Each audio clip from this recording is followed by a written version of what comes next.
சங்கத்தில் சில ஆண்டுகளுக்கு முன்பு ஒரு திருமண மண்டபத்தில் தீ விபத்து. பத்திரிகைகள் எல்லோரும் படித்தோம் இல்லையா? அது ஒரு வெள்ளிக்கிழமை. பள்ளிவாசலுக்கு செல்வதற்காக இஸ்லாமிய சகோதரர்கள் செல்கிறார்கள்.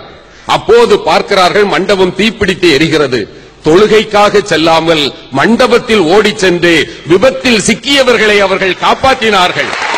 மட்டுமல்ல, ஜமாத்தில் இருந்து ஆம்புலன்ஸை கொண்டு வந்து அத்தனை பேரையும் மருத்துவமனையில் சேர்த்து என்ன சொன்னார்கள் தெரியுமா? காயம்பட்ட எங்கள் சகோதரர்களிடத்தில் நீங்கள் ஒரு சல்லி காசு கூட வாங்கக்கூடாது, மொத்த செலவையும் நாங்கள் செய்வோம் என்றார்கள்.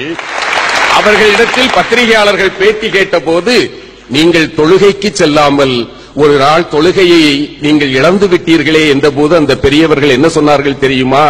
இல்லை, நாங்கள் வெள்ளிக்கிழமை தொழுகை என்பது எங்களுக்கு மிக புனிதமானது.